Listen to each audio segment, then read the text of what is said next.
አደፍርስ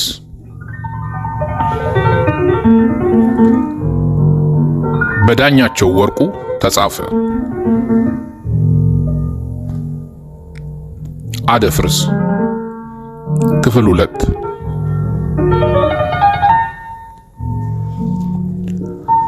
ለአይን እየያዘ እየጠየመ ሲሄድ ጎራው በየጉባው በየተራራውና በየሸንተረሩ ላይ በመትጎልጎልና በመብነን ላይ ያሉት ደመናዎች ቦታቸውን ለጥቁሩ ሰማይ ይለቃሉ በመጣደፍ። የእሳት ቁብ የመሰለች ጨረቃ ትወጣለች።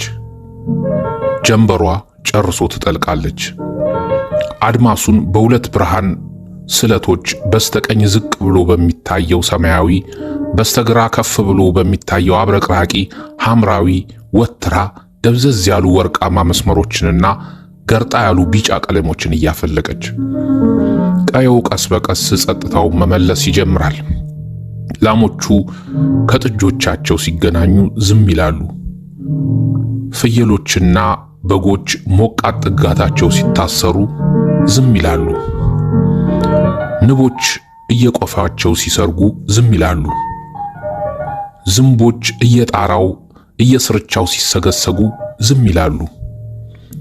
የከብቶች ራት ተሰጠ። ማምሻ እንጨት በየቤት ውስጥ መንቀልቀል ጀመረ። ገበሮች አሹቃቸውን ቃቅመው ራት መብላታቸውን፣ ከብቶች ሳር ወይም ጭዳቸውን ገርደፍ እያደረጉ ማጠራቀማቸውን ጨርሰው ማመንዠጋቸውን ቀጥለዋል።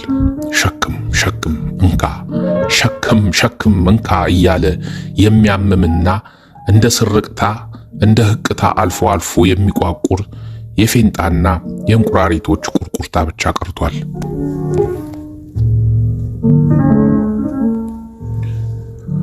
ምን ነው ዝም ሆነ አትነጋገርም? ትለዋለች ጽዮን የጎርፉን።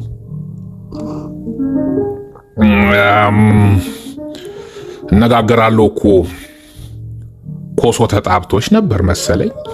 ኤዲያ እንዲያው ያውነህ ምንም አልተለወጥክም። ለራሷ የምትናገር ይመስል። ስማ የጠለፍኳቸውን ጥቅሶች ላሳይህ። ደብረ ሲና ከወጣሁ እኮ ብዙ ነገር ተምሬያለሁ። አብዛኞቹ ገበሬዎችና እረኞች ጋደም ማለት ይዘገጃጃሉ።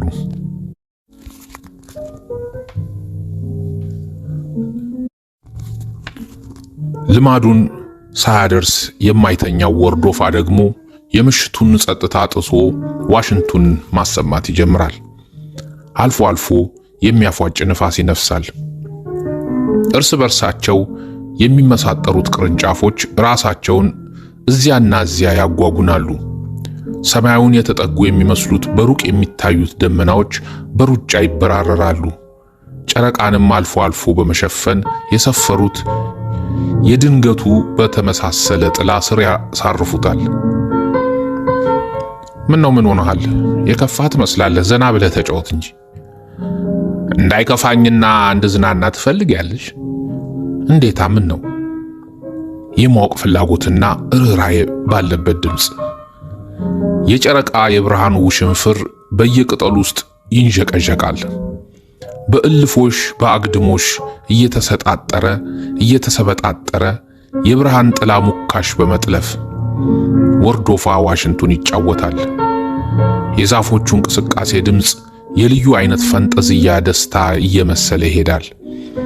የሚያጣድፍ ደስታ፣ በልዩ አይነት የልብ ወጀብ ባዘንና በጭንቅ ጊዜ የሚነሳ ድንገታዊ ነውጽ።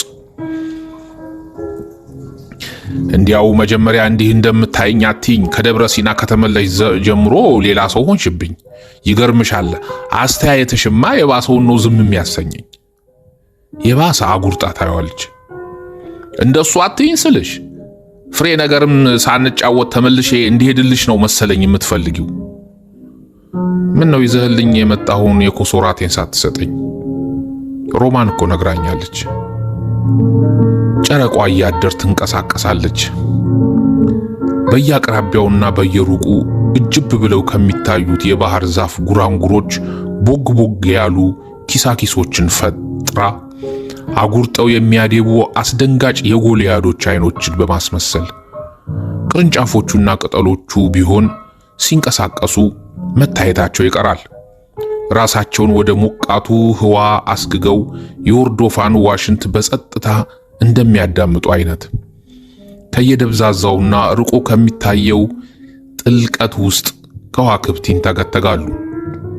በየጉባው ደረት፣ ከየሸለቆው፣ ከየቤቱ ፉካዎች ጭሱና ጭጋጉ ይርመሰመሳል። ምሽቱ ቀለል ያለ፣ አየሩ በሙቀትና በቅዝቃዜ የተበረዘ፣ ጣዕመ መለኪያው ዑደቱና ደሳሳው የሆነ በለዘብታ አፍንጫን ሰንጠር ዓይንንና ጉንጭን ዳበስ ጎንተል የሚያደርግ ዙሪያ አካባቢው ጸጥታ የነገሰበት ታምቆ የተያዘ የህይወት እፎይታ የሚብሰከሰክበት ነው። በዋሽንት አሸንዳ የሚፈስ 3-4 ጊዜ መገናኘታችን ነው። ይኸው ከተመለሱ ግን እንደ ድሮ አይደለም። ሁኔታ እምልህ ገሸሻ አድርጓል። ሳቅህ፣ ቀልድህ፣ ስድብህ እንኳን ቀርቷል። የማወቅ ፍላጎት አስተያየቷን አስቀርታ በርህራሄና በወዳጅነት አይን እየተመለከተች ምን አላልሽው እንግዲህ ማርጀታችን አይደለም? ወዴት መሄዳችን ይመስልሻል? የልጅነት ጠቢያችን እንዲሁ ሳይታወቀን ይጠፋል። ደሞ ይሄ አትይኝ ብሎ ነገር ከመቼ ወዲህ ያመጣው? አይሱ እንዲያው የውስጤን የሚያይብኝ እየመሰለኝ ነው። ምን ቸገረህ ታዲያ አንተ? ቢያየው ምን እስከዚህ የምታፍርበት ነገር አለ? ሳቅ እንደማለት ብላ አዳን ለመግደል ራሳ መውረድህን እንደው ሰምቻለሁ። አትቀልጂ ባክሽ። እምልህ እዚህ ራሳ የሚሉት ሀገር ሰዎቹም ሆኖ እንስሶቹ የከተማ ሰውን ከሩቅ ነው አሉ የሚለዩት። ይሸታቸዋል ይሉኛል። አፍንጫቸው ከሩቅ ነው የሚያነሳ። እውነት ነው? እውነት ነው ወይ? እንስሶቹማ አገርግረው ነው ገደል የሚገቡት። ገና ከሩቅ ነው ንፋሱ የሚወስድላቸው። ሰዎቹስ እንዴት ናቸው? እምልህ የከተማ ሰው ሲቀርባቸው አገጫቸውን ወደ ላይ ያነሱና አፍንጫቸውን በጣቶቻቸው ጥርቅም አድርገው ይዙታል ሽታው እንዳይገባ። አንዳንዴማ በግልጽ ትከረፍ ያለሽ ነው የሚሉሽ። በተለይ ከነሱ ጋር ያለሽ ወዳጅነት የቆየ እንደው። እናንተስ ምን ትሏቸዋላችሁ? አይ እኛ ምንም አንላቸው፣ ለምደናቸዋል።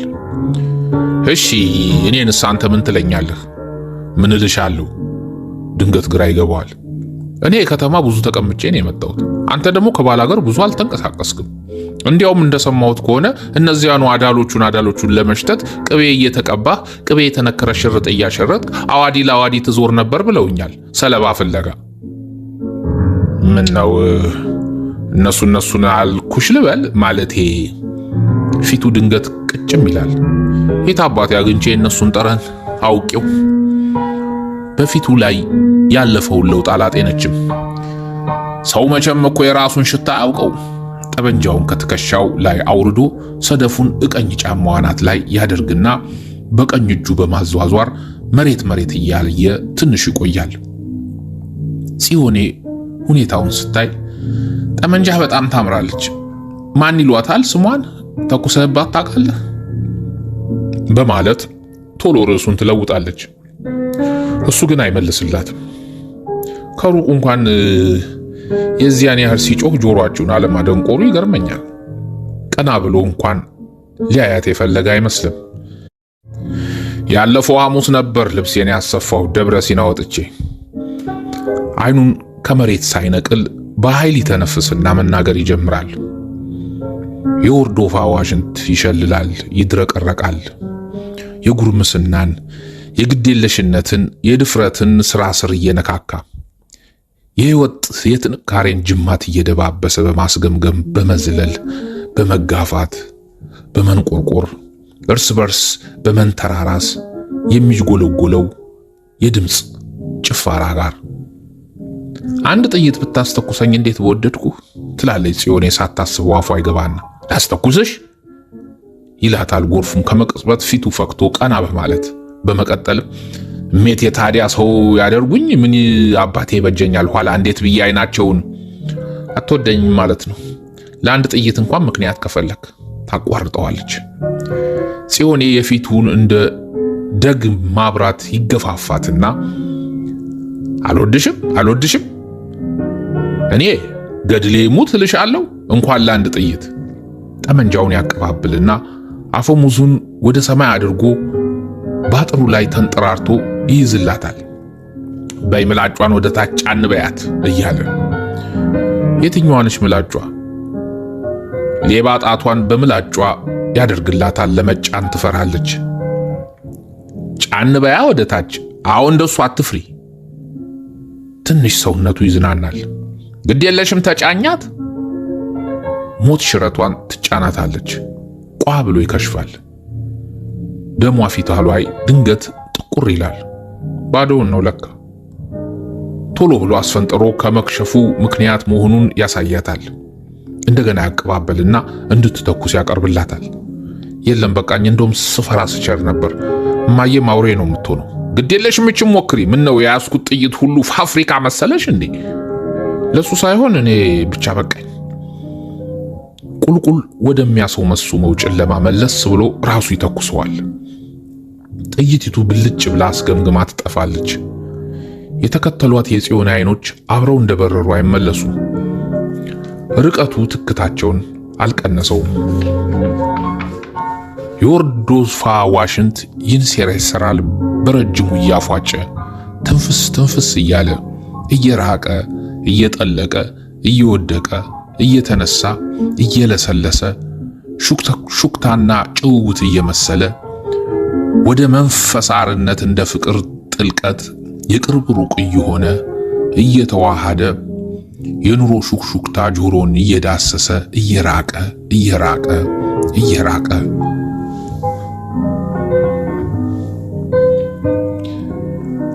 ጎርፉ ባይኑ ብቻ ሳይሆን በሐሳቡ በልቦናው በመላ ሰውነቱ ይከታተላታል። ጽዮኔን እንዴት ቆንጆ ሆናለች! ውብኝ እስቲ የፊቷ ጸዳል፣ እነዚህን አይኖች እንደ ከዋክብት የሚንተገተጉ እንደ ጥልቅ ጉድጓድ ውሃ የሚጎትቱ የነፍሷ ብርሃን የሚታይባቸው ውብኝ እስቲ ይላል በመንፈሱ በአድናቆት ተውጦ። ጽዮኔ ድንገት መለስ ስትልና ታይበታለች። ይኸው አንተ ማስተያየት ተለውጧል። ከፈገግቷ መልእክቷን ማንበብ የሚቻል እንዲህ ያሉ ጥርሶች፣ እንዲህ ያለ ጭንቅላት፣ ምንኛ አቀማመጥ በተደላደለ ትከሻዋ ላይ ዘንበል ዘንበል ታደርጓለች። ደግሞ እንደ አበባ ራስ ሽታውን በየማዕዘኑ የሚናኝ ሽቶ እንደሚተነፍስ። ናና አቶ ምን ነው? ምን ሆነሃል? ተመልከት እንዴት እንደምታይ ትለዋለች ጽዮኔ። ጥይቲቱ የሰነጠቀችውን መስመር እንዲለቁ ያልፈለገች ይመስል አይኖቿን ቶሎ መለስ በማድረግ መውደድ የሚሉት ነገር የእግዚአብሔር ትንግርት ወንድና ሴት ሲሰራ ምን ይሏል እስቲ? ልቤ ድው ድው ድው መርገብገብ ትርትር ማለት ምን ይሏል? ምን ይሏል? ጽዮኔ እንደገና አየት ታደርገውና መለስ ትላለች። አይ እንደዚህ አትየኝ፣ እፈራለሁ። ምን ነው እኔም እንዳንተ እኮ ዝም ያሰኘኛል። የአንጀቴን ለማወቅ ነው መሰለኝ የምታየኝ። የአንጀትሽን ያስተጋባል የተናገረችውን ድንገት የነቃ አይነት። ምን ነው እኔም እኮ እንዳንተ ብዙ ውጥን አለኝ፣ የተጀመረ ያልተጨረሰ ብዙ ምኞት አለኝ። ብዙ ለማድረግ የምፈልገው ነገር፣ አዲስ አበባ ለመሄድ፣ ፈረንጅ ሀገር ለመሄድ፣ ሙዚቃ ለመማር፣ ብቻ ምን ልበልህ? ጽዮኔ ጽዮኔ እናትሽ ይጠሩሻል ትላለች ሮማን ተሽሎክልካ መታ። ጥይት ሲጮህ አልሰማችሁም? እሜቴ ተቆጥቷል። ጭሰኞቼ ብለው ደግሞ በጥይቱ ይጫወቱ ጀመር። ቆይ ግድ የለም ይላሉ። ጽዮኔ ጎርፉን አየት ታደርገውና ደህና ደርም ሳትል ወደ እናቷ እልፍኝ ትመለሳለች። እንጆሪውን ሰጣት ትጠይቀዋለች ሮማን ጎርፉን። እሱም ለመሄድ ዘወር ሲል ምንም ሳይናገር በብሳና ቅጠል የተጠቀለለ ነገር ከኪሱ አውጥቶ ይሰጣትና መንገዱን ይቀጥላል። ሮማን ቅጠሉን በመገላለጥ አይ ድሮ ፈራርጧል፣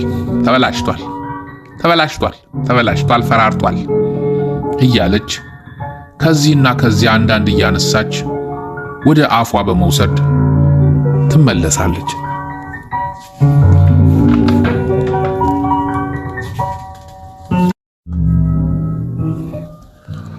ደሞ ወዴት መሸልሽ? እንግዲህ አንቺ የወርዶፋን ጎጆ የሙጥኝ ካልሽ በጊዜ ላትገቢ ምነው ሰው ያስባል ብትይ ትንሽ በዚህ አያያዝሽ መግቻሽን እግዜር ያብጀው። ይገርማሉ እኮ ባካችሁ። ቀን ቀን ይሁን በጄ ደግሞ የማታው እስኪ ምኖሽ ይባላል አልበዛም? ይገስጿታል። ከውጪ ተጠርታ እንደገባች ጽዮኔን ወይዘሮ አሰጋሽ ካሁን እነሳለሁ ስል ነው ጊዜው እንዲያው ሳይታወቀኝ የኳተነው። አዎ እሱ ጎጆ ስትሆኚ ሁሉ ጊዜው አይታወቅሽም። ከኔ ጋር ሲሆን ግን ድሮ 12ቱ ምክንያት በፈጠርሽ። ለመሆኑ የተነጎዲያ ሳምንት ዳኞቹንም እንጋብዝበት ቀን መሆኑን አውቀሽዋል? አዎ አውቄዋለሁ። ታዲያስ ምን ነበር የተነጋገርነው? ድሮ ረሳሹ መሰለኝ አንቺ ነገር። እንዴት ረሳዋለሁ? ደጋግመው ነው እኮ የነገርሽኝ እማዬ። አልረሳሁትም። አዎ ለአንበሳ አይመትሩም። ቢሆንም ከሐሳብሽ አይጥፋ፣ ጥሩ ነው። አዎ የአዲስ አበባ ሰው ሰልጠን ሲሉ ይወዳል። የኔ አሰጋሽ አንድ ልጄ ባላገር እንድትባል አልሻም።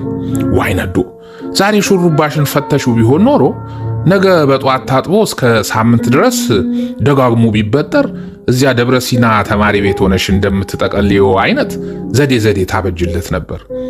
ብቻ ግድ የለም አሁንም ቢሆን ላለፈ ክረምት ቤት አይሰራም፣ ከተካሽበት ይደርሳል። ነገ ጧት ማለድ ብለሽ ተነስተሽ አብዬ ወልዱ ይመጣል ይቀራል። እንግዲህ መቼም ጴጥሮስ ለሁሉም ነገር ያለው ብሏል። ደግሞም ዳኞቹን በይበልጥ የሚያውቃቸው ወልዱ ስለሆነ እሱ ካልመጣ እነሱ ቀሩ ማለት ነው። የለም በደስታ ነው ብሏል ጴጥሮስ ዳኞቹ ግብዣውን የተቀበሉት። ስለዚህ ወልዱም አይቀርም። ይልቅ ስለ በላይ አልጠየቅኩትም። አይ አጎቴ ከመጣስ በላይ አይቀርም። እኛ አቶ ጥሶ ሴት ልጅ አለቻቸው አሉ። እሷም ትመጣ ይሆን? ሳትመጣ አትቀርም። ሌላም የእህታቸው ልጅ የሆነ የወንበር ሴት ተማሪ ተከትሏቸዋል ብለውኛል። ምናልባት እሱም ይመጣ ይሆናል። ብቻ ለሁሉም መጣፎችሽን የፈረንጁንም ያበሻውንም ትንሽ ብትመለከቻቸው አይከፋም። ቀደም ብሎ አጠገባቸው ከተቀመጠ አንድ ድብኝት ውስጥ አቧራ የተሸከሙ መጽሐፍቶችና ደብተሮች እያወጣጡ እፍ እያሉ እያራግፉ ያቀብሏታል። አሁን እስከ ዛሬ ደብቀሽብኝ ቆይተሽ በ5-6 ቀን ውስጥ ምን ይዛለሁ ብለሽ ነው ምሰጭኝ? እንዲያው ነው እኮ እማዬ። የለም እንዲያው አይደለም። የኔ ልጅ ልባም ነሽ። 2 ቀን ቁጭ ብለሽበት ካደርሽ አያቅትሽም። በተለይ የምፈልገው በፈረንጅ አፍ እንድትናገሪያቸው እና ደግሞ የሳኒስ ደፍተርሽንም እንድታሳያቸው። አዎ ሁሉም ነገር አውቀን እንደተውነው መሆኑን እንዲረዱት ያስፈልጋል። የቋንቋ ችግር አልያዛቸው የኔ ማወቅ አለማወቅ። ግድ የለሽም ልጄ፣ የሚበጀውን ስነግርሽ ስሚኝ። ከተማ ሰው ለሆነ ሰልጠን ማለቱ አይከፋም። ባነጋገርሽ፣ ባለባበስሽ፣ ባቋቋምሽ እንኳን ሳይቀር ሁሉም ዘመናዊ መሆን አለበት። እያለን እንደሌለን እያወቅን የማናውቅ መስለን መታየታችን ለማን ይድለው ብለን ነው? የለም ልጄ፣ እንዲያውቁት ያሻል። አሰጋሽ ማን እንደሆነች፣ ጽዮኔ ማን እንደሆነች፣ አሰጋሽ የዋዛ ሴት ወይዘሮ አለመሆኗን እንዲያውቁት ያሻል። ጽዮኔ የወይዘሮ አሰጋሽ ዝራው አንድ ልጃቸው ነች። በተፈጥሮዋ ደስተኛ፣ ጤነኛ፣ ያልተዘባነነ አስተዳደግ የነበራት፣ በቀላልና ተራ መሳይ የአኗኗር ዘዴ የተመራች፣ የተሰማትን ያሰበችውን የፈለገችውን ከመናገር ወደ ኋላ የማትል ናት። ቃሏ፣ ሐሳቧ፣ ድርጊቷ ሁሉ ተዝናንተው የሚመነጩ ናቸው። ብሩህ ነፍስ፣ ቀስ ያለና ተደራርቦ የሚወጣ የወጣትነት ቃጭል ድምፅ፣ ዝግ ያለ የማይለዋወጥ ጠባይ አላት። በተለይ የማትስማማበት ነገር ሲኖር ድምጿን ዝቅ አድርጋ ትናገራለች። አምላኳን የምታፈቅርና የምትፈራ፣ ሰውን የማታስከፋ፣ የምትጣጣር ላለማስከፋት ትሁትና አንጀተ ሩሩ ነች። ድንገት የሚያያዝ ሰው የተደላደለ ገራም ብርሃን በፊቷ ላይ ረቦ ይመለከታል። በለጋና በለምለሙቻ የማወቅ ፍላጎት ልቧ የሚፍለቀለቅ፣ በከንፈሮቿ ላይ የተለዩ አዳዲስ ነገሮችን አይቶ የማድነቅ አይነት ፈገግታ የሚዟዟርባት ናት። አይኖቿ መለኮታዊ ፍቅር እንጂ በዘማዊ እሳት የማይንተገተጉ፣ አሁን አራዝመን በመመልከት የሌለን እንምሰል፣ ውበት አጉልተን እናሳይ፣ አሁን ከንፈር እየነከስን በሐሳብ የሰጠምን እንምሰል፣ አሁን ትንሽ ድክምክም ያለች የተጨነቀች ድምፅ እንድታሰማ አድርገን በማጉረጥረጥ ሰዎችን ለእርዳታ እናስከንፍ፣ አሁን የሚያዩንን ሁሉ አትክነን በመመልከት እንዲርበተበቱ እናድርግ የማይሉ ልዩ አይነት ግመት የሚታይባቸው ናቸው። ማሰብ ስትጀምር ራሷን ወደ ግራ መታ የማድረግ ልማድ አላት። የተናገረችም እንደው ምንጊዜም ቢሆን ዋጋ ያለው መስሎ ባይገመት ግላዊ አስተያየቷ ነው። ነገር አታበዛም። የረቀቀ የጠለቀ ተረትና ምሳሌ መጥቀስ፣ ግጥም መዝረፍ፣ ንግግር ማሳመር አታውቅበትም። ስለ ፍቅርም ሆነ ስለ ሕይወት፣ ስለ ሙዚቃም ሆነ ስነ ጽሑፍ አንባ ያገኘችውን ወይም የሰማችውን አስተያየት የራሷ አስመስላ ማቅረብና ያለች ይበሉኝ ድንገተኛ የተጣደፈ ያልታሰበና ያጎረጠ አስተያየት መሰንዘር አትወድም። ከዚህም የተነሳ በየድግሱ ቤት ተጠርታ በሄደች ቁጥር ተደስታ አትመለስም። ስንቶቹ የዕድሜ ኩዮቿ፣ ስንቶቹ ጎበዛዝት ተጫዋቾችና ቦርቧሬዎች ቀልድ ጨዋታ የማታውቅና ኩሩ እየመሰለቻቸው እሷ አጠገብ ሲደርሱ ጠባያቸውን ይለውጣሉ፣ ጨዋታቸውን ያቁማሉ።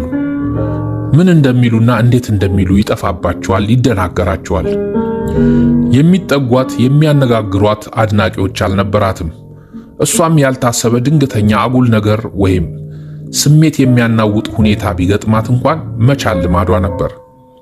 ግፋ ቢል ሽፋሏ ይርገበገብ እንደሆነ ነው እንጂ ፊት የማጥቆር ወይም ግንባር የመኮስተር ሁኔታ አይታይባትም። ጎርፉ ቢሆን እንኳ አብሮ አደጓ ነው። አብሯት ፊደል ቆጥሯል፣ ዳዊት ደግሟል። አርማንያም ተቋቋመው መንግስት ትምህርት ቤት ገብቶ እስከ 6ኛ ክፍል ተምሯል። በኋላ ግን እሱ በፈቃዱ ትምህርቱን ሲያቋርጥ እሷ 7ኛ ክፍል ወደ ነበረበት ከተማ ወደ ደብረ ሲና ወጥታ አጎቷ አቶ ወልዱ ዘንድ እየተቀመጠች ትምህርቷን እስከ 8ኛ ክፍል ቀጠለች። ደብረ ሲና የቆየችባቸው 2 ዓመቶች ውስጥ ብዙ ጥበቦችን ቀሰመች። ልዩ ልዩ ጥልፍ መጥለፍ፣ ሙዳይና አገልግሎች መስፋት፣ ሃርሞኒካና ክራር መጫወት ችላ ነበር። በተለይማ በክራር ቅኝት የሚያህላት አልነበረም። እንቅልፍ ሳታልላት ሌሊት እየተነሳች መጫወት ትወድ ነበር። አዲስ ዘፈን በሰማች ጊዜ በቋሏ ስታንጎራጉረው ታመሽና ሌሊት ሲሆን ትጫወተዋለች። ቀን ሲሆን ግን እምብዛም ስትጫወት አትሰማም። ቀን ሲሆን በእጅ አይለኝም የሚሉ አማርኛ ነበራት። አጎቷ አቶ ወልዱ ደብረ ሲና የታወቁ ነጋዴና የፈረንጅም ትምህርት ትንሽ የጠቃቀሱ ስለነበሩ የጽዮንን የሙዚቃ ወዳድነት እንደ አዲስ ነገር አላዩትም። ከእህታቸው ከወይዘሮ አሻጋሽ ጋር እንኳን በተገናኙ ቁጥር ያወሩት የነበረው በቀለም ትምህርት ስለነበራት ጉብዝና ነበር እንጂ ስለ ክራሩ አልነበረም።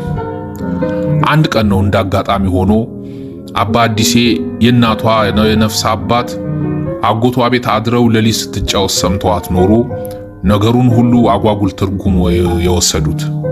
በማግስቱ ጧት እሷ መሆኗን ሲሰሙ በጣም አዝነውና ግራ ገብቷቸው የመጽሐፍ ስሟን እየጠሩ ብዙ ከደገሙ በኋላ ጻእ ርኩስ መንፈስ እያሉ በውሃ በመቸቸር ማጥመቅ ድረስ የደረሱት።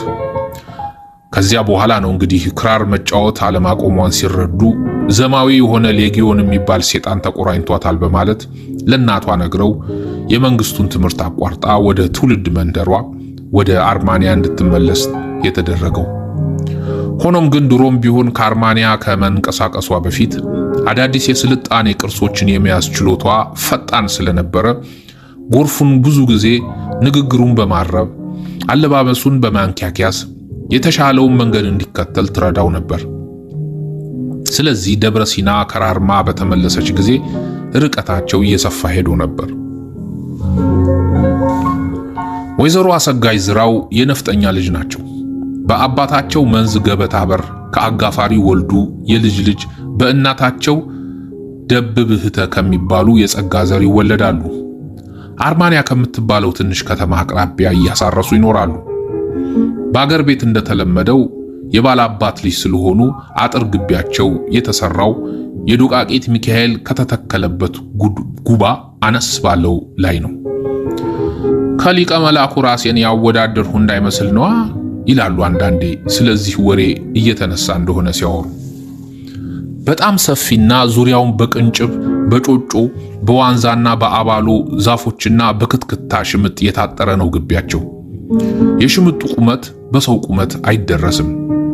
በውስጡም ከ5 በላይ የሚሆኑ ቤቶች አሉበት፣ ጎጆ ከሚመሳሰሉት ጎተራዎች በስተቀር። እልፍኙ ተደራራቢ ቤተ ንጉሥ ነው። ዋናው እልፍኝ 8 በ8 ዙሪያውን የሚገኘው ተቀጥለው 4 በ4 በወፋፍራም የወይራ የቆራስማ የአደርና የአመዛዝኝ እንጨቶች ተደገርግሮ በጥድ በዋንዛ በቀጨሞ እንጨት ቋሚነትና አግዳሚነት በጓሳ ገመድ ተማግሯል። ክዳኑ በዋንዛ በግራር በዝግባ ፍልጦች ተሸጋጋሪነት ተገጣጥሟል። ዝግባው ምሰሶ አናት ቅርጻ ቅርጽ ያለበት ዋልታ ተሰክቶበታል። ከዋልታው በላይ ዙሪያውን ጣራውን ከሚያሸጋግሩት መቃዎች ጥብቀት ለመስጠት ሲባል አለፍ አለፍ ብለው ከምሰሶ የተገናኙ የወይራና የጠየ እንጨቶች ተዘርግተዋል። የተማገሩት በሙሉ በጠፍር ነው። ክዳኑም ምንም እንኳን ብዙ ጊዜ የኖረ ቢሆን ንቅስ ያለና ተከርክሞ በደንብ የተደመደመ መሆኑ ያስታውቃል። አናቱ ላይ ጉልላት ተጎልሎበታል። ወደ እልፍኝ የሚያስገባው ዋና በር አንድ ነው። ውስጡን ግን ብዙ በሮች አሉት። ወደ ማድ ቤት፣ ወደ ዕቃ ቤት፣ ወደ ፈትል ቤት የሚያስገቡ። ዋናው እልፍኝ አንድ የጠፍር አልጋ አለ። ከአልጋው በስተጀርባ በግድግዳው ላይ የሟቹ ባላቸው የሻለቃ ይነሱ መሳሪያዎች ጦር፣ ጋሻ፣ ለበን፣ ጠበንጃ፣ ድግ በስልቻ ዝናር አልፎ በቆዳ የተለበጠ ከዘራ ተሰቅለዋል። በስተቀኝ የግድግዳውን ጥግ ይዞ ባለቤቲቱ ራሳቸው ማታ ማታ ጉርሻ ያስለመዷቸው የፍየልና የበግ ሙክቶች መታሰሪያ ነው። ከጠፍሩ አልጋ ትንሽ ራቅ ብሎ በፊት ለፊቱ ምድጃ አለ። ዙሪያውን በጭቃ ተለስኖ ሞያሌና ቁንጫ ለመከላከል ያህል በበት የተለቀለቀ። በአቅራቢያው ብዙ መደቦች ተመድበዋል። በላያቸው ነጫጭ አቡዳዎች ጣል ጣል ተደርጎባቸዋል። መደቦቹ አፍንጫ ላይ የሽክና ማስቀመጫ የሚሆኑ ጉድጓዶች ተሰርተዋል። በስተግራ ከጠፍር አልጋው ትንሽ ራቅ ብሎ እንደገና አሁንም የግድግዳ ጥግ ይዘው ጥጃዎች ታስረዋል። በቅርቡ ጊዜ ውስጥ የተወለዱ ናቸው። እነሱን በማየት ስንት እንደሚያልቡ ለማወቅ ይቻላል። በአገር ቤት ስንት ብር አለው አልተለመደም። ስንት ያልባል፣ ስንት ይጠምዳል፣ ስንት ገበሬ ስንት ተጋዥ አለው ነው የሚባለው። ስለዚህ ጥጆቹ ከእልፍኝ ውስጥ የመታሰር ዕድል አላቸው። ባለቤቱም እልፍኝ በገባ ቁጥር ጥጆቹን እምቧ ሲሉ ሲሰማ ጠረናቸው አይራቀኝ በማለት ደስታውን ይገልጣል። ይጠጋቸዋል፣ ያሻሻቸዋል። ሳራቸውን ጨርሰው እንደው ይጨምርላቸዋል። መዥገር ይዟቸው እንደው ይነቅልላቸዋል። ሰውና እንስሳ እንዲህ በህብረት በአንድ ቤት ውስጥ ይኖራሉ። አካባቢው ቤተ ንጉሥ ውስጡን ተከፍሏል። በዋናው እልፍኝ በር ገብቶ በስተቀኝ የሚታየው በር ክፍል የባለቤቷ የደጋን፣ የቅል አንገት፣ የእንዝርት ዕቃ፣ የፈትል፣ የቅቤ ቅል፣ የጨው ቅል፣ የልቁጥ ድልህ ማሰሮች፣ የሌማት፣ የሰዲቃ ማስቀመጫ ነው። በስተመካከል ሲል የሚታየው በር ክፍል የፈትል ዱባዎች፣ የተራድር አገልግሎች፣ መሶበ ወርቆችና ሰፌዶች፣ የልዩ ልዩ ቅመማ ቅመም ቅላቅሎች፣ ጥራጥሬ፣ የልብስ የጠላ ጋኖች ማከማቻ ነው። በስተግራ የሚታየው በር ክፍል ደግሞ ለጊዜው የማይሰራባቸው የሻለቃ የግብርና ዕቃዎች፣ ሞፈር፣ ቀንበር፣ ድግር፣ እርፍ፣ ምራን፣ መርገጥ፣ ወገል፣ ማነቆ፣ ጅራፍ፣ ቅትርት፣ ማረሻ የሚቀመጡበት ነው። ከእልፍኙ ለጥቆ ጎልቶ የሚታየው ቤት ሰቀላው ነው።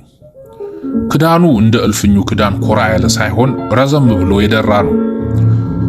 ስራው ቢሆን እንደ ሌሎቹ ቤቶች ከተላላፊ እንጨቶች ከመቃና ከሰንበሌጥ ነው። አብዛኛውን ጊዜ ጋገራንና እንኩሮን የመሳሰለውን ውስጡ ስለሚሰራ እሳት እንዲከላከል ተብሎ ግድግዳው የግንብ ነው። ተሳክተው ከተያያዙ ድንጋዮች ተገንብቶ በመረሬ ጭቃ ተገርፎ ተተኩሷል። 2 በሮችና አልፎ አልፎም ፉካዎች አሉት። መዝጊያዎቹ እንደ እልፍኙ መዝጊያ ሰፋፊ ከሆነ ከዋንዛ ጥርብ ተቀናጅተው በ3 አግዳሚ ፍልጦች የተወጠሩ ናቸው። አልተጋጠሙበትም ቦታ አንዳንድ የመቃ ሳጋዎች አሏቸው። ጣራውን ደግፈው የያዙ 5 ምሰሶዎች አልፎ አልፎ ቆመዋል። እያንዳንዳቸው 3-4 ባላዎች አሏቸው። በባላ ባልቾቹም ላይ የሳጠራ ወንበሮችና ገበታዎች ተሰቅለዋል። የግንቡን ዙሪያ ጥግ ጥጉን ሰፋፊ መደቦች ተደምመውበታል። በአንድ ማዕዘን ምድጃ ይገኛል። ከምድጃው ላይ እጣራው አጠገብ ለዘር የሚሆን ባር ማሽላ ከነፍንዳቸውና ከናገዳቸው ተሰቅለዋል። የገብስ ብቅል ዳቦዎች ጭስ እንዲጠግቡ ተብሎ ግድግዳውን እየተንተራሱ ተንጠልጥለዋል። አብዛኞቹ ከተጎነፉበት ቅጠል ከወጡ የሰነበቱ አይመስሉም። በምድጃው ትይዩ በሌላው ማዕዘን ትልልቅ የጥራጥሬ ድብኝቶች ተደርድረዋል። እየግንቡ አናት ላይ ደግሞ የበታች ገበሬዎች የበሬ ዕቃዎች ተሰልፈዋል። ከዋናው በር ሲገቡ በስተቀኝ የጋማ ከብት ማሰሪያ ነው። 2 ፈረሶችና 1 በቅሎ ቆመዋል። ከበሩ በስተግራ በቅርብ ጊዜ የተኮላሹ የፍየልና የበግ ሙክቶች ታስረዋል። ገና የአሽከሩን ጉርሻ እንጂ የእመቤቱን አልለመዱም። ሰውነታቸውን መጥበቅ አልጀመረም። በቤቱ ዙሪያ ደግሞ በሁለት ባልቾች መካከል የተቀመጡ 10 የመሆኑ የንብ ቀፎዎች ተሰቅለዋል። እየስራቸውም የሚተናኮናቸውን ጉንዳን መከላከያ የሚሆን አልፎ አልፎ አመድ ፈሷል። ከእልፍኙና ከሰቀላው ሌላ 1 ጎጆና 2 አነስ ያሉ ሰቀላዎች አሉ። ሰቀላዎቹ ክዳን ይኑራቸው እንጂ ግድግዳው ፍግርግር ነው። አንደኛው በወላድ በጎችና ፍየሎች ከነግልገሎቻቸው ማጎሪያ ነው። ተኩላውና ቀበሮ ኃይለኛ ስለሆነ እያነገታቸው እንዳይሄድ እረኞቹም ጭምር የሚተኙት እዚሁ ነው። ሻል ያለውን ጥጋት መርጠው 4 እንጨቶች በ4 ማዕዘን ይተክላሉ። ባልቾች ናቸው። በእነሱ አናት ላይ 4 አግዳሚ እንጨቶች ይዘረጋሉ። አለፍ እያሉም በምሳር ፈልፈል ከተደረጉ በኋላ መለሎ እንጨቶች በቁመት ይዘረጉባቸዋል። በላያቸውም ድርቆሽ ሳር ይጎዘጎዛል። በሳሩ ላይ ቢገኝ ቁርበት መሳይ ባይገኝ አጎዛ ጣል ይደረጋል። ስሙ ቆጥ ይባላል። አልጋ መሆኑ ነው። ከሽማግሌዎች ገበሬዎችና ከሴት አገልጋዮች በስተቀር የሚተኙት በእንደዚህ አይነት ላይ ነው። ሁለተኛው ሰቀላ በማይታክት ጉልበታቸው የታወቁ የ2 ጥንድ በሮች ማሰሪያ ነው። ለብቻቸው ጨው ይልሳሉ። ማታ ራት ይታጨድላቸዋል። ለየብቻቸው ጋጥ አላቸው። እርዳኝ፣ የኔነህ፣ ስምቡልጥና ቅና ይባላሉ። እዚሁ ሰቀላ ውስጥ በሌላው በኩል ደግሞ 4 ወደ ላህዮችና 1 በቅርቡ የወለደች በድምሩ 6 አህዮች ታስረዋል። ከውድማ ወደ የጎተራውና ከዚያም ወደ ገበያ አንዳንዴም ዝክርን ለማስከር ሲያስቡ የውሃ ወፍጮ ወደ ያለበት እህል ለማስፈጨት ይጫንባቸዋል። ጎጆይቱ የገበሬዎቹ አለቃ የባለዋሽንቱ የወርዶፋ ናት።